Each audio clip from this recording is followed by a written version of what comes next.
ನಮಸ್ಕಾರ ವೀಕ್ಷಕರೇ, ಈ ಲರ್ನಿಂಗಿನ ಮತ್ತೊಂದು ವಿಡಿಯೋಗೆ ತಮಗೆಲ್ಲರಿಗೂ ಪ್ರೀತಿಯ ಸ್ವಾಗತ. ಈಗ ನಾವು ಕನ್ನಡ ವ್ಯಾಕರಣಕ್ಕೆ ಸಂಬಂಧಪಟ್ಟಿರತಕ್ಕಂತಹ ಒಂದಿಷ್ಟು ವಿಷಯಾಂಶಗಳನ್ನು ತಿಳ್ಕೊಳ್ಳೋಣ.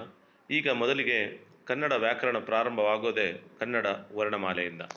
ಈಗ ನಾವು ವರ್ಣಮಾಲೆಯಲ್ಲಿ ಬರ್ತಕ್ಕಂತಹ ವಿಷಯಗಳು ಏನು, ಕಾಂಪಿಟೇಟಿವ್ ಎಕ್ಸಾಮಲ್ಲಿ ಇದು ಹೇಗೆ ನಮಗೆ ಸಹಾಯ ಆಗತ್ತೆ ಅನ್ನೋವಂಥದ್ದನ್ನು ನಾವು ನೋಡ್ತಾ ಹೋದರೆ, ಮೊದಲಿಗೆ ನಾವು ಕನ್ನಡ ವ್ಯಾಕರಣವನ್ನು ಯಾಕೆ ಕಲಿಬೇಕು, ಅಂದರೆ ಕನ್ನಡ ವ್ಯಾಕರಣ ಅಂದರೆ ಏನು ಅನ್ನೋವಂಥದ್ದನ್ನು ನಾವು ಮೊದಲು ತಿಳ್ಕೊಳ್ಳೋದೇ ಆದರೆ, ನಾಗರಿಕ ಸಮಾಜ ಮೊದಲಿಗೆ ಹುಟ್ಟಲ್ಲ.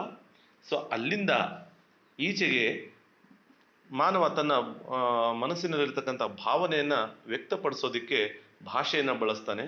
ಭಾಷೆಯನ್ನು ಪದಗಳ ರೂಪದಲ್ಲಿ ನಾವು ನೋಡ್ತೀವಿ. ಪದ ಬರವಣಿಗೆಯ ರೂಪ ಪಡ್ಕೊಳ್ಳುತ್ತೆ. ಆ ಬರವಣಿಗೆ ಇದೆಯಲ್ಲ, ಈ ಪದ ಮತ್ತು ಮತ್ತೊಂದು ಪದಗಳ ನಡುವೆ ಇರ್ತಕ್ಕಂತಹ ಈ ವ್ಯತ್ಯಾಸಗಳನ್ನು ಮತ್ತು ಆ ಕೂಡುವಿಕೆಯನ್ನು ನಾವು ಗುರುತಿಸ್ಬೇಕಂದ್ರೆ ಅದಕ್ಕೆ ವ್ಯಾಕರಣ ಅನ್ನೋದು ಬಹಳ ಮುಖ್ಯ. ವ್ಯಾಕರಣ ಯಾಕೆ ಕಲಿಬೇಕು ಅನ್ನೋವಂಥದ್ದು ಇದೇ ವಿಷಯಕ್ಕೆ. ಇಲ್ಲಿ ವರ್ಣಮಾಲೆಯನ್ನು ನಾವು ಮೊದಲಿಗೆ ನೋಡ್ತಾ ಹೋದರೆ, ಕನ್ನಡ ವರ್ಣಮಾಲೆ ಅಂದರೆ ಏನು, ಕನ್ನಡ ಆಗಲಿ ಅಥವಾ ಯಾವುದೇ ಭಾಷೆ ಆಗಲಿ, ಆ ಭಾಷೆಯಲ್ಲಿರ್ತಕ್ಕಂತಹ ಅಕ್ಷರಗಳ ಗುಂಪು ಅಥವಾ ಸಮೂಹ, ಅದನ್ನು ನಾವು ವರ್ಣಮಾಲೆ ಅಂತ ಕರಿತೀವಿ. ಕನ್ನಡದಲ್ಲಿರ್ತಕ್ಕಂಥ ವರ್ಣಮಾಲೆಗಳ ಸಂಖ್ಯೆ ಎಷ್ಟಪ್ಪ ಅಂತ ಹೇಳಿದ್ರೆ 49. ಈಗ ನಾವು ಈ ಕನ್ನಡ ವರ್ಣಮಾಲೆಯಲ್ಲಿರ್ತಕ್ಕಂತಹ 49 ಅಕ್ಷರಗಳನ್ನು ಹೇಗೆ ವಿಂಗಡಣೆ ಮಾಡಲಾಗಿದೆ ಅನ್ನೋವಂಥದ್ದನ್ನು ನಾವು ನೋಡ್ತಾ ಹೋದರೆ, ಮೊದಲಿಗೆ ಸ್ವರ 13 ಇದೆ, ಮತ್ತು ವ್ಯಂಜನಗಳು 34 ಇವೆ, ಮತ್ತು ಯೋಗವಾಹಗಳು 2. ಈ ರೀತಿಯಾಗಿ ವಿಂಗಡಣೆ ಆಗಿದೆ. ಒಟ್ಟಿಗೆ 49 ಅಕ್ಷರಗಳು ಕನ್ನಡ ವರ್ಣಮಾಲೆಯಲ್ಲಿ ಇವೆ. ಈಗ ನಾವು ಅದರಲ್ಲಿ ಮೊದಲನೇದಾಗಿರ್ತಕ್ಕಂಥದ್ದೇ ಸ್ವರ. ಸ್ವರ ಅಂದರೆ ಏನು? ಮೊದಲಿಗೆ ಈ ಸ್ವರದಲ್ಲಿ 13 ಅಕ್ಷರಗಳಿವೆ ಅನ್ನುವಂಥದ್ದು ಎಲ್ರಿಗೂ ಕೂಡ ಗೊತ್ತಿರಬೇಕಾಗಿರ್ತಕ್ಕಂಥ ವಿಷಯ. ಸ್ವತಂತ್ರವಾಗಿ ಉಚ್ಚಾರಣೆ ಮಾಡೋದಕ್ಕೆ ನಾವು ಬಳಸ್ತಕ್ಕಂತಹ ಅಕ್ಷರಗಳನ್ನು ನಾವು ಸ್ವರಗಳು ಅಂತ ಕರಿತೀವಿ. ಅವು ಯಾವುವು 13 ಅಂತ ಹೇಳಿದ್ರೆ, ಅ, ಆ, ಇ, ಈ, ಉ, ಊ, ಋ, ಎ, ಐ, ಓ, ಔ. ಇವು 13 ಸ್ವರಗಳು ಕನ್ನಡ ವರ್ಣಮಾಲೆಯಲ್ಲಿವೆ. ಆ 13 ಸ್ವರಗಳನ್ನು ನಾವು ಮತ್ತೆ 3 ರೀತಿಯ ಪ್ರಕಾರಗಳಲ್ಲಿ ನೋಡ್ತೀವಿ. 3 ವಿಧಗಳನ್ನು ನಾವಿಲ್ಲಿ ಗಮನಿಸ್ತೀವಿ. ಆ 3 ವಿಧಗಳು ಯಾವ್ಯಾವಪ್ಪ ಅಂತ ಹೇಳಿದ್ರೆ, ಮೊದಲನೇದಾಗಿ ಹ್ರಸ್ವಸ್ವರ. ಹ್ರಸ್ವಸ್ವರ ಅಂದರೆ ಏನಪ್ಪ ಅನ್ನೋ ಅಂಥದ್ದನ್ನು ನಾವು ನೋಡ್ತಾ ಹೋದರೆ, ಮೊದಲನೇದಾಗಿ ಈ ಹ್ರಸ್ವಸ್ವರ ಅಂದರೆ ಒಂದು ಮಾತ್ರ ಕಾಲದಲ್ಲಿ ಉಚ್ಚರಿಸಲ್ಪಡುವಂತಹ ಅಕ್ಷರಗಳನ್ನು ನಾವು ಹ್ರಸ್ವಸ್ವರ ಅಂತ ಕರಿತೀವಿ. ಈ ಮಾತ್ರ ಕಾಲ ಅಂದರೆ ಏನಪ್ಪ ಅಂತ ಹೇಳಿದ್ರೆ, ನಾವು ಛಂದಸ್ಸಿನಲ್ಲಿ ಮಾತ್ರೆಗಳನ್ನು ಬಳಸ್ತೀವಿ. ಈ ಮಾತ್ರೆಗಳನ್ನು ನಾವು ಹೇಗೆ ನೋಡೋದಪ್ಪ ಅಂತ ಹೇಳಿದ್ರೆ, ಈ ಹ್ರಸ್ವ ಸ್ವರ ಮತ್ತು ದೀರ್ಘ ಸ್ವರಗಳ ಆಧಾರದ ಮೇಲೆ ನಾವು ಛಂದಸ್ಸಿನಲ್ಲಿ ಲಘು ಗುರುವನ್ನು ಹಾಕ್ತೀವಿ. ಆ ನಿಟ್ಟಿನಲ್ಲಿ ಮಾತ್ರ ಅಂತ ಹೇಳಿದ್ರೆ ಆ ಅಕ್ಷರಗಳನ್ನು ಅಳತೆ ಮಾಡಲಿಕ್ಕಿರ್ತಕ್ಕಂಥ ಒಂದು ಅಳತೆಗೋಲಷ್ಟೇ. ಅದನ್ನು ನೀವು ಗಮನಿಸ್ಬೋದು. ಅವು 6 ಹ್ರಸ್ವ ಸ್ವರಗಳಿವೆ. ಅವು ಯಾವಪ್ಪ ಅಂತ ಹೇಳಿದ್ರೆ, ಅ, ಇ, ಉ, ಋ, ಎ, ಓ. ಇವು 6 ಹ್ರಸ್ವ ಸ್ವರಗಳು ಕನ್ನಡದಲ್ಲಿ ಇವೆ. ಎರಡನೇದಾಗಿ ದೀರ್ಘಸ್ವರ. ದೀರ್ಘಸ್ವರ ಅಂತ ಹೇಳಿದ್ರೆ 2 ಮಾತ್ರ ಕಾಲದಲ್ಲಿ ಅಂತ ಹೇಳಿದ್ರೆ ತಪ್ಪಾಗುತ್ತೆ. ಯಾಕೆ ಅಂತ ಹೇಳಿದ್ರೆ, ಇಲ್ಲಿ ಬೇರೆ ಬೇರೆ ಅಕ್ಷರಗಳಿರೋದ್ರಿಂದ ನಾವು 2 ಮಾತ್ರ ಕಾಲದಲ್ಲಿ ಉಚ್ಚರಿಸುವಂತಹ ಅಕ್ಷರಗಳನ್ನು ನಾವು ದೀರ್ಘಸ್ವರ ಅಂತ ನಾವು ಕರಿತೀವಿ. ಆ ದೀರ್ಘಸ್ವರ ಯಾವುದಪ್ಪ ಅಂತ ಹೇಳಿದ್ರೆ, ಆ, ಈ, ಉ, ಎ, ಐ, ಓ, ಔ. ಇವು 7 ದೀರ್ಘ ಸ್ವರಗಳು ನಮ್ಮ ಕನ್ನಡ ವರ್ಣಮಾಲೆಯಲ್ಲಿ ಇದಾವೆ. ಇವು 2 ಮಾತ್ರ ಕಾಲದಲ್ಲಿ ಉಚ್ಚರಿಸ್ತೀವಿ. ಆಗಲೇ ಹೇಳಿದಾಗೆ 1 ಮಾತ್ರ ಕಾಲ, 2 ಮಾತ್ರ ಕಾಲ ಅಂದರೆ ಏನು ಅಂತ ನಿಮ್ಗಾಗಲೇ ಗೊತ್ತಾಗಿದೆ ಅಂತ ನಾನು ಭಾವಿಸ್ತೀನಿ. ನಂತರದಲ್ಲಿ ಪ್ಲುತಸ್ವರ. ಪ್ಲುತಸ್ವರ ಅಂತ ಹೇಳಿದ್ರೆ 3 ಮಾತ್ರ ಕಾಲದಲ್ಲಿ ಉಚ್ಚಾರಣೆ ಮಾಡ್ತಕ್ಕಂತಹ ಅಕ್ಷರಗಳು. 3 ಮಾತ್ರ ಕಾಲ, ಈಗ ಛಂದಸ್ಸಿನಲ್ಲಿ ನಮಗೆ 1 ಮಾತ್ರ ಕಾಲ ಇದೆ, ಅದನ್ನು ನಾವು ಲಘು ಅಂತ ಕರಿತೀವಿ. 2 ಮಾತ್ರ ಕಾಲ ಇದೆ, ಅದನ್ನು ನಾವು ಗುರು ಅಂತ ಕರಿತೀವಿ. ಇಲ್ಲಿ ಮೂರು ಮಾತ್ರ ಕಾಲ ಅಂತ ಹೇಳಿದ್ರೆ ಆ ಥರ ಅಕ್ಷರಗಳು ನಮ್ಮ ಛಂದಸ್ಸಿನಲ್ಲಿ ಇಲ್ಲ. ಹಾಗಾಗಿ ನಾವು ಅದನ್ನು ಬರವಣಿಗೆಯ ರೂಪವನ್ನು ನಾವು ನೋಡ್ತಾ ಹೋದಾಗ ಇವುಗಳಿಗೆ ಪ್ರತ್ಯೇಕವಾದಂತಹ ಯಾವುದೇ ಸಂಕೇತಗಳಿಲ್ಲ. ಹಾಗಾಗಿ ಅದನ್ನು ಎಸ್ ಅನ್ನೋ ಚಿಹ್ನೆಯಿಂದ ನಾವು ಉಚ್ಚರಿಸ್ತೀವಿ. ಎಸ್ ಚಿಹ್ನೆಯಿಂದ ಉಚ್ಚರಿಸೋದ್ರಿಂದ ಇವು ಪ್ಲುತಸ್ವರ ಅಂತ ನಾವು ತಿಳ್ಕೋಬೇಕಾಗತ್ತೆ. ಸೊ ಫಾರ್ ಎಕ್ಸಾಂಪಲ್ ಅದಕ್ಕೆ ಉದಾಹರಣೆಯನ್ನು ನೋಡೋದೇ ಆದರೆ ಇಲ್ಲಿ ಅಣ್ಣ ಅಂತ ಒಂದು ಉದಾಹರಣೆ ಇದೆಯಲ್ಲ, ಇಲ್ಲಿ ನಾ ಇಲ್ಲಿ ದೀರ್ಘ ಆಗಿದೆ. ಸೊ ಇಲ್ಲೊಂದು ಮಾತಿದೆ ನೋಡಿ, ಕನ್ನಡದಲ್ಲಿ ಇವುಗಳಿಗೆ ಸ್ಪಷ್ಟವಾದಂತಹ ಸಂಕೇತ ಇಲ್ಲ. ಇವು ದೀರ್ಘ ಸ್ವರಗಳ ಮುಂದೆ ಎಸ್ ಎಂಬ ಚಿಹ್ನೆಯನ್ನು ಪಡೋದ್ರ ಮೂಲಕ ಅವು ಪ್ಲುತಸ್ವರ ಆಗಿ ಸಿದ್ಧಗೊಳ್ತವೆ. ಸೊ ಹಾಗೇನೆ ಇಲ್ಲಿ ದೀರ್ಘ ಸ್ವರದ ಮುಂದೆ ಎಸ್ ಎಂಬ ಚಿಹ್ನೆ ಬಳಕೆಯಾಗಿದೆ. ಹಾಗಾಗಿ ಇದನ್ನು ಪ್ಲುತಸ್ವರ ಅಂತ ನಾವು ಹೇಳಬಹುದೇ ವಿನಃ ಈ ರೀತಿಯ ಸಪರೇಟ್ ಆಗಿರ್ತಕ್ಕಂಥ ಅಕ್ಷರಗಳು ಕನ್ನಡದಲ್ಲಿ ಇಲ್ಲ. ಸೊ ಇಲ್ಲಿ ಬರ್ತಕ್ಕಂತಹ ಈ 13 ಸ್ವರಗಳಲ್ಲೇ ಬರ್ತಕ್ಕಂತಹ ಸಂಧ್ಯಾಕ್ಷರಗಳು ಅಂತ ಹೇಳಿದ್ರೆ ಅದೊಂದು ಸಪರೇಟ್ ಪ್ರಕಾರ ಅಲ್ಲ. ನಿಮಗೆ ಸಪರೇಟಾಗಿ ಯಾವುದೇ ರೀತಿ ಇದಕ್ಕೆ ಪ್ರಕಾರಗಳು ಇರೋದಿಲ್ಲ. ಸಂಧ್ಯಾಕ್ಷರ ಅಂದರೆ ದೀರ್ಘ ಸ್ವರದಲ್ಲೇ ಬರ್ತಕ್ಕಂತಹ ಐ ಮತ್ತು ಔ ಅಕ್ಷರ ಅಷ್ಟೇ. ಅದನ್ನು ನಾವು ವ್ಯವಹಾರದ ದೃಷ್ಟಿಯಿಂದ ಅವು ಸಂಧಿ ಆಗೋದ್ರಿಂದ ಅವುಗಳನ್ನು ನಾವು ಸಂಧ್ಯಾಕ್ಷರ ಅಂತ ಕರಿತೀವಿ. ಇದು ಸಂಧಿ ಪಾಠದಲ್ಲೂ ಬರುತ್ತೆ ನಿಮಗೆ, ಮತ್ತು ಛಂದಸ್ಸಿನಲ್ಲೂ ಅದು ಬರುತ್ತೆ. ಆ ಸಂದರ್ಭ ಬಂದಾಗ ಮತ್ತೆ ನಾವು ಅದನ್ನು ಹೆಚ್ಚಿನದಾಗಿ ನೋಡೋಣ. ಯಾಕೆ ಅಂತ ಹೇಳಿದ್ರೆ ಇವನ್ನ ಸಂಧ್ಯಾಕ್ಷರಗಳು ಅಂತ ಯಾಕೆ ಕರಿತೀವಪ್ಪ ಅಂತ ಹೇಳಿದ್ರೆ ಇವುಗಳಲ್ಲಿ ಎರಡೆರಡು ಸ್ವರಗಳು ಸೇರ್ಕೊಂಡಿದೆ. ಅ ಪ್ಲಸ್ ಎ ಐ, ಅ ಪ್ಲಸ್ ಔ, ಆ ಪ್ಲಸ್ ಓ ಔ ಆಗಿದೆ ನೋಡಿ. ಹಾಗಾಗಿ ಇವನ್ನ ಸಂಧ್ಯಾಕ್ಷರ ಅಂತ ಕರಿತೀವಿ. ನಾವು ಛಂದಸ್ಸಿನಲ್ಲಿ ಇದನ್ನು ನಾವು ಗುರು ಅಂತ ಭಾವಿಸ್ತೀವಿ. ಸೊ ಇದು ನಿಮ್ಮ ಗಮನದಲ್ಲಿ ಇರಲಿ. ಸ್ವರಗಳು ಅಂದರೆ ಏನು ಅಂತ ಗೊತ್ತಾಯಿತು. ಸ್ವತಂತ್ರವಾಗಿ ಉಚ್ಚರಿಸಲ್ಪಡುವಂಥ ಅಕ್ಷರಗಳನ್ನು ನಾವು ಸ್ವರ ಅಂತ ಕರಿತೀವಿ. ನೆಕ್ಸ್ಟು ವ್ಯಂಜನ ಅಂದರೆ ಏನು? ವ್ಯಂಜನ ಅಂತ ಹೇಳಿದರೆ ಸ್ವರಗಳ ಸಹಾಯದಿಂದ ಉಚ್ಚರಿಸಲ್ಪಡ್ತಕ್ಕಂತಹ ಅಕ್ಷರಗಳಿದಾವಲ್ಲ, ವ್ಯಂಜನಗಳಿದಾವಲ್ಲ, ಅವುಗಳನ್ನು ನಾವು ವ್ಯಂಜನ ಅಂತ ಕರಿತೀವಿ. ಅಂದರೆ ಇವುಗಳಿಗೆ ಸ್ವತಂತ್ರವಾಗಿ ಬಳಕೆ ಇಲ್ಲ. ವ್ಯಂಜನ ಅಂತ ಹೇಳಿದರೆ ನಾವು ಫಾರ್ ಎಕ್ಸಾಂಪಲ್ ಕ ಇದೆ. ಸೊ ಈ ಕ ಇದು ಈ ರೀತಿಯ ಎಲ್ಲ ಉಳಿದ 34 ಅಕ್ಷರಗಳು ಹೀಗೆ ಬಳಕೆ ಮಾಡಿದ್ರೆ ನಾವು ಪದ ಮಾಡೋದಕ್ಕೆ ಸಾಧ್ಯವಿಲ್ಲ. ಹಾಗಾಗಿ ಇವುಗಳ ಜೊತೆ ಯಾವುದಾದರೂ ಒಂದು ಸ್ವರವನ್ನು ಸೇರಿಸಿದಾಗ ಮಾತ್ರ ಇದು ಒಂದು ಪೂರ್ಣ ಅಕ್ಷರವನ್ನು ಪಡ್ಕೊಳ್ಳುತ್ತೆ. ನೋಡಿ ಇಲ್ಲಿ ಕ ಪ್ಲಸ್ ಅ ಇಸ್ ಈಕ್ವಲ್ ಟು ಕ. ಸೊ ಈ ರೀತಿಯಾಗಿ ನಾವು ವ್ಯಂಜನವನ್ನು ಸಿದ್ಧಪಡಿಸ್ತೀವಿ. ಹಾಗಾಗಿ ಅವುಗಳಿಗೆ ಸ್ವರಗಳ ಸಹಾಯ ಅಂತೂ ಇದ್ದೇ ಇರುತ್ತೆ, ಇರಲೇಬೇಕು. ಸೊ ಇವುಗಳಲ್ಲಿ 2 ವಿಧಗಳಿವೆ. ಮೊದಲನೇದಾಗಿ ವರ್ಗೀಯ ವ್ಯಂಜನ. ವರ್ಗೀಯ ವ್ಯಂಜನ ಅಂತ ಹೇಳಿದರೆ ನಾವು ಈ ವರ್ಗೀಯ ವ್ಯಂಜನಗಳನ್ನು ನಾವು 25 ವರ್ಗೀಯ ವ್ಯಂಜನಗಳಿದ್ದಾವೆ. ಯಾವುದೇ ಒಂದು ಅಕ್ಷರ ಅದರ ಹುಟ್ಟುವಿನ ಆಧಾರವಾಗಿ ಇರುತ್ತೆ. ಹಾಗಾಗಿ ಆ ಅಕ್ಷರ ಯಾವ ಧ್ವನಿಯ ಆಧಾರದ ಮೇಲೆ ಹುಟ್ಟಿದೆಯೋ ಅದರ ಆಧಾರದ ಮೇಲೆ ಅವುಗಳನ್ನು ಗುಂಪುಗಳನ್ನಾಗಿ ನಾವು ಮಾಡ್ತೀವಿ. ಅವುಗಳನ್ನೇ ನಾವು ವರ್ಗೀಯ ವ್ಯಂಜನಗಳು ಅಂತ ಕರಿತೀವಿ. ಸೊ ವರ್ಗೀಯ ವ್ಯಂಜನಗಳು ಎಷ್ಟಿದಾವೆ ಅಂತ ಹೇಳಿದರೆ 25 ವರ್ಗೀಯ ವ್ಯಂಜನಗಳಿದ್ದಾವೆ. 5 ವ್ಯಂಜನಗಳಿದ್ದಾವೆ. ಪ್ರತಿಯೊಂದು 5 ವರ್ಗಗಳಿದ್ದಾವೆ. ಪ್ರತಿಯೊಂದು ವರ್ಗಗಳಲ್ಲಿಯೂ 5 ಅಕ್ಷರಗಳಿರೋದ್ರಿಂದ ಇವು ವರ್ಗ ಮಾಡಲು ಸಾಧ್ಯವಿದೆ. ನೋಡಿಲ್ಲಿ ಕಂಠ್ಯಾಕ್ಷರಗಳು, ತಾಲವ್ಯಾಕ್ಷರಗಳು, ಮೂರ್ಧನ್ಯಾಕ್ಷರಗಳು, ದಂತ್ಯಾಕ್ಷರಗಳು, ಓಷ್ಟ್ಯಾಕ್ಷರಗಳು ಅಂತ 5 ಗುಂಪುಗಳನ್ನಾಗಿ ನಾವು ಮಾಡಿದ್ದೀವಿ. ಮತ್ತು ಬೇರೆ ಬೇರೆ ಅಕ್ಷರಗಳು ಎಲ್ಲಿ ಹುಟ್ಟುತ್ತೆ ಅನ್ನೋವಂಥದ್ದನ್ನು ನಾನು ಪ್ರತ್ಯೇಕವಾಗಿ ಹೇಳ್ತೀನಿ. ಅಕ್ಷರ ಅಂದರೆ ಅಕ್ಷರ ಹುಟ್ಟುವಂತಹ ಸ್ಥಾನ ಆ ಧ್ವನಿಯನ್ನು ಆಧರಿಸಿರುತ್ತೆ. ಅದನ್ನು ನಾನು ನಿಮಗೆ ಆಮೇಲೆ ಹೇಳ್ತೀನಿ. ಮೊದಲನೇದಾಗಿ ಕಂಠ್ಯಾಕ್ಷರಗಳು ಅಂದರೆ ಕಂಠದ ಸಹಾಯದಿಂದ ಹುಟ್ಟುವಂತಹ ಅಕ್ಷರಗಳು. ಅಂದರೆ ಈ ಕುತ್ತಿಗೆ ಇದೆಯಲ್ಲ, ಈ ಕಂಠದ ಸಹಾಯದಿಂದ ನೀವು ಬೇಕಿದ್ರೆ ಅದನ್ನು ಟ್ರಯಲ್ ಆ್ಯಂಡ್ ಎರರ್ ಮಾಡ್ಬೋದು. ನೋಡಿ ಇಲ್ಲಿ ಕ, ಅದನ್ನು ಕ ವರ್ಗ ಅಂತ ಕರಿತೀವಿ. ಒಂದು ವರ್ಗ ಅಂದರೆ ಆ ವರ್ಗದ ಪ್ರಥಮ ಅಕ್ಷರಗಳನ್ನು ಆಧರಿಸಿರುತ್ತೆ. ಕ ವರ್ಗ ಅಂದರೆ ಆ ವರ್ಗದಲ್ಲಿ ಬರುವಂತಹ 5 ಅಕ್ಷರಗಳನ್ನು ನಾವು ಕ ವರ್ಗ ಅಂತ ಕರಿತೀವಿ. ನೋಡಿಲಿ ಕ, ಖ, ಗ, ಘ, ಞ ಇಲ್ಲಿದೆ ನೋಡಿ.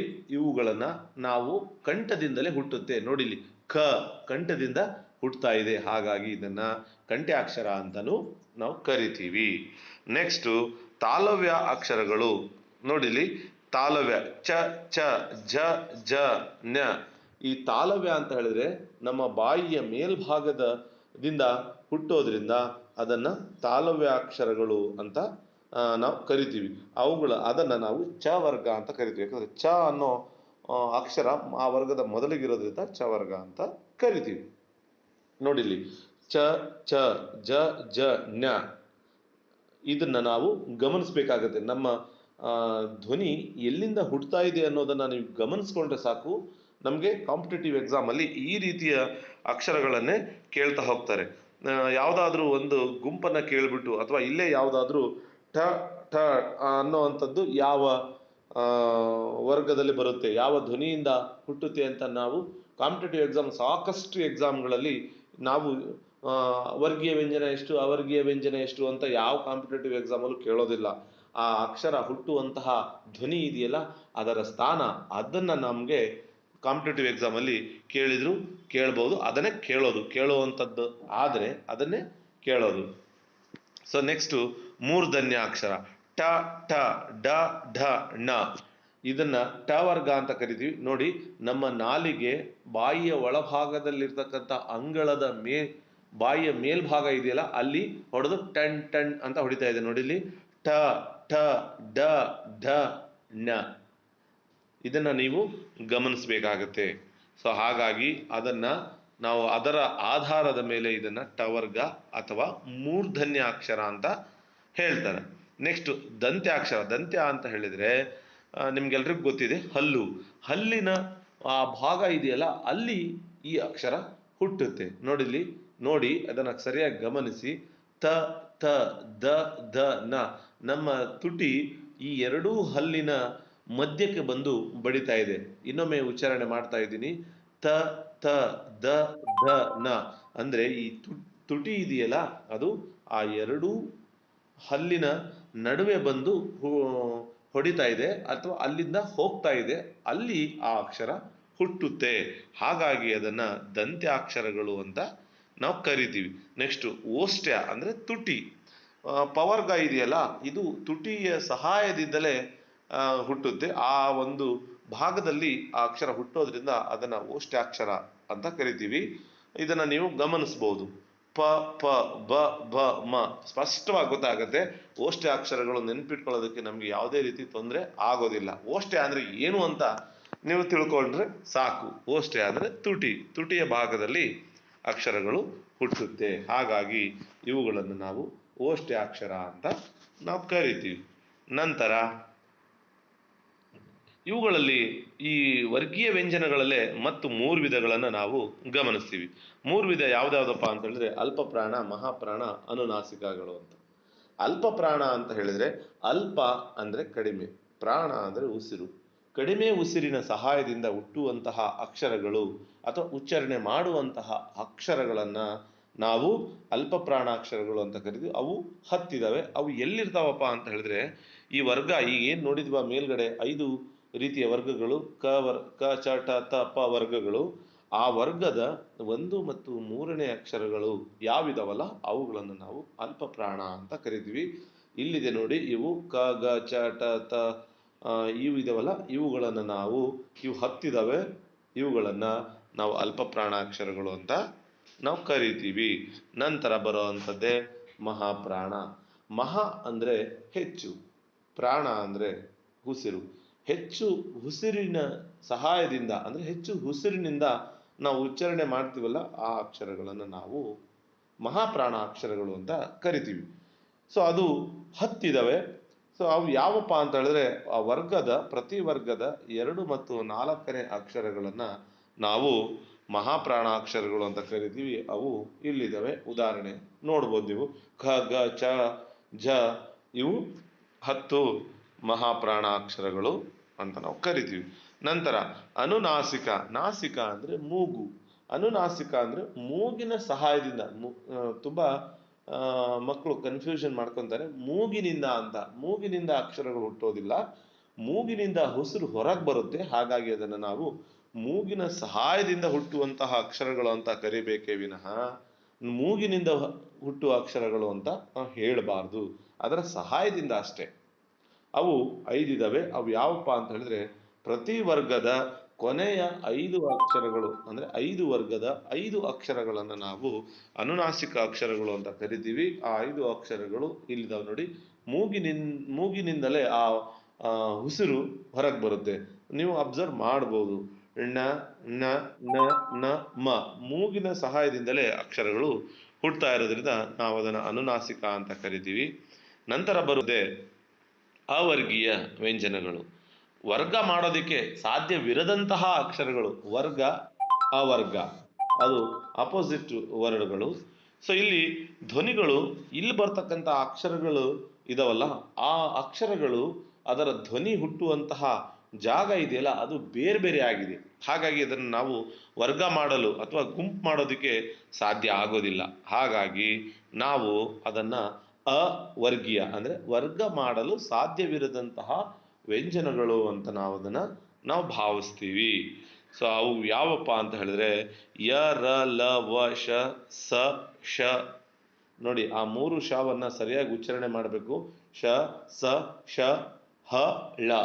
ಈ 9 ಅವರ್ಗೀಯ ವ್ಯಂಜನಗಳು ಬೇರೆ ಬೇರೆ ಸ್ಥಾನದಲ್ಲಿ ಹುಟ್ಟುತ್ತವೆ. ಕೆಲವೊಂದಿಷ್ಟು ಕಂಠ್ಯದಲ್ಲಿ ಹುಟ್ಟುತ್ತವೆ, ಕೆಲವೊಂದಿಷ್ಟು ತಾಲವ್ಯದಲ್ಲಿ ಹುಟ್ಟುತ್ತವೆ, ಕೆಲವೊಂದಿಷ್ಟು ಬೇರೆ ಬೇರೆ ಸ್ಥಾನದಲ್ಲಿ ಹುಟ್ಟೋದ್ರಿಂದ ನಿಮಗೆ ಸಪರೇಟಾಗಿ ಇನ್ನೊಮ್ಮೆ ಈ 49 ಅಕ್ಷರಗಳು ಎಲ್ಲೆಲ್ಲಿ ಹುಟ್ಟುತ್ತೆ ಅನ್ನೋವಂಥದ್ದನ್ನು ನಾನು ಸಪರೇಟಾಗಿ ಹೇಳ್ತೀನಿ. ಇದಾದ ಮೇಲೆ ನಂತರದ ವಿಡಿಯೋದಲ್ಲಿ ಈ ಅಕ್ಷರಗಳು ಹುಟ್ಟುವಂತಹ ಸ್ಥಾನ ಎಲ್ಲಿದೆ ಅದನ್ನು ಹೇಳ್ತೀನಿ. ಪ್ರತಿ ಕನ್ನಡ ಎಕ್ಸಾಮಲ್ಲಿ, ಕನ್ನಡ ಓರಿಯೆಂಟೆಡ್ ಎಕ್ಸಾಮ್ ಅಂದರೆ ಸಾಮಾನ್ಯ ಕನ್ನಡ, ಆಮೇಲೆ ಕಡ್ಡಾಯ ಕನ್ನಡ, ಆ ಪ್ರಶ್ನೆ ಪತ್ರಿಕೆಗಳಲ್ಲಿ 100ಗೆ 100% ಒಂದಾದರೂ ಪ್ರಶ್ನೆ ಅದರಲ್ಲಿ ಇನ್ಕ್ಲೂಡ್ ಆಗೇ ಆಗಿರುತ್ತೆ. ನೀವು ಬೇಕಿದ್ರೆ ಈ ಹಿಂದಿನ ಕ್ವಶನ್ ಪೇಪರನ್ನು ನೀವು ನೋಡ್ಬೋದು. ಜೊತೆಗೆ ನೆಟ್ಟು ಮತ್ತು ಕೆಸೆಟ್ ಟೆಟ್ ಎಕ್ಸಾಮ್ಗಳಲ್ಲೂ ಕೂಡ ಈ ಒಂದು ಪ್ರಶ್ನೆಯನ್ನು ಇದರ ಬಗ್ಗೆ ಕೇಳಿರ್ತಾರೆ. ಅದರ ಕುರಿತು ನಾನು ನಂತರದಲ್ಲಿ ತುಂಬ ಸರಳವಾಗಿ ಅದೊಂದು ಟೇಬಲ್ ರೂಪದಲ್ಲಿ ಮಾಡಿದ್ದೀನಿ. ಅದನ್ನು ನಂತರದ ವಿಡಿಯೋದಲ್ಲಿ ನಿಮಗೆ ನಾನು ಹೇಳ್ತೀನಿ.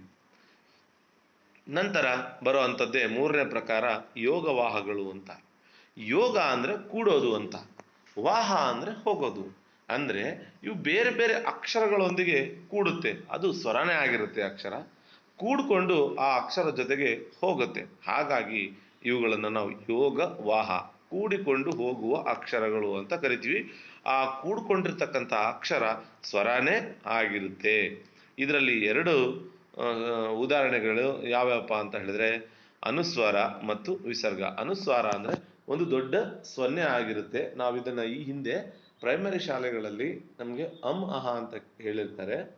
ಅಹ ಅಷ್ಟೇ ಅಲ್ಲ, ಬೇರೆ ಅಕ್ಷರಗಳ ಜೊತೆನೂ ಕೂಡ ಇದು ಬಳಕೆ ಆಗುತ್ತೆ. ಊ ಜೊತೆನೂ ಬಳಕೆ ಆಗಿದೆ, ಉಂಬಳಿ, ಈ ರೀತಿಯಲ್ಲಿ ಬಳಕೆ ಆಗಿರುತ್ತೆ. ಹಾಗಾಗಿ ನಾವು ಕೇವಲ ಅ ಅನ್ನೋ ಅಕ್ಷರ ಜೊತೆಗೆ ಬಳಕೆ ಆಗೋದ್ರ ಅಂತ ಹೇಳ್ತೀವಿ. ಸೊ ಇಲ್ಲಿ ಯಾವುದೇ ಒಂದು ಸ್ವರಗಳ ಜೊತೆಗೂ ಕೂಡ ಇದು ಬಳಕೆ ಆಗ್ಬೋದು. ವಿಸರ್ಗ ಅಂತ ಹೇಳಿದ್ರೆ 2 ಚಿಕ್ಕ ಚಿಕ್ಕ ಸೊನ್ನೆಗಳು ಇದಾವಲ್ಲ, ಇದನ್ನ ವಿಸರ್ಗ ಅಂತ ಕರಿತೀವಿ. ಇದು ಕೂಡ ಅಷ್ಟೇ, ಯಾವುದಾದ್ರೂ ಒಂದು ಸ್ವರಗಳ ಜೊತೆ ಬಳಕೆ ಆಗತ್ತೆ. ಕೇವಲ ಅ ಜೊತೆನ ಬಳಕೆ ಆಗತ್ತೆ ಅಂತ ಇಲ್ಲ, ಊ ಜೊತೆನೂ ಬಳಕೆ ಆಗುತ್ತೆ. ನೀವು ದುಃಖ ಬರೀತೀರಲ್ಲ, ಈ ದೂದಲ್ಲಿ ಊ ಇರೋದ್ರಿಂದ ಊ ಜೊತೆಗೂ ಕೂಡ ಇದು ಬಳಕೆ ಆಗಿದೆ. ಚಂದಿರ, ಚ, ಆ ಜೊತೆಗೆ ಅನುಸ್ವಾರ ಬಳಕೆ ಆಗತ್ತೆ. ಕಂಬಳಿ, ಕ, ಆ ಜೊತೆಗೂ ಬಳಕೆ ಆಗಿದೆ. ಸೊ ಈ ಓ 9 ನೋಡಿಲಿ, ಓ ಜೊತೆಗೂ ಕೂಡ 0 ಅಂದ್ರೆ ಅನುಸ್ವಾರ ಬಳಕೆ ಆಗಿದೆ. ಸೊ ಇದನ್ನು ನೀವು ಗಮನಿಸ್ಬೋದು. ಇದಿಷ್ಟು ಕನ್ನಡ ವರ್ಣಮಾಲೆಗೆ ಸಂಬಂಧಪಟ್ಟಿರ್ತಕ್ಕಂತಹ ಮಾಹಿತಿ. ಈ ಮಾಹಿತಿ ನಿಮಗೆ ಇಷ್ಟವಾಗಿದ್ರೆ ದಯವಿಟ್ಟು ಲೈಕ್ ಮಾಡಿ, ಶೇರ್ ಮಾಡಿ, ಸಬ್ಸ್ಕ್ರೈಬ್ ಮಾಡೋದನ್ನು ಮಾತ್ರ ಮರಿಬೇಡಿ. ಇದ್ರ ಕುರಿತು ನಿಮ್ಗೆ ಏನಾದರೂ ಡೌಟ್ಗಳಿದ್ರೆ ದಯವಿಟ್ಟು ಕಮೆಂಟ್ ಬಾಕ್ಸಲ್ಲಿ ಅದನ್ನು ಹಂಚ್ಕೊಳ್ಳಿ. Thank you.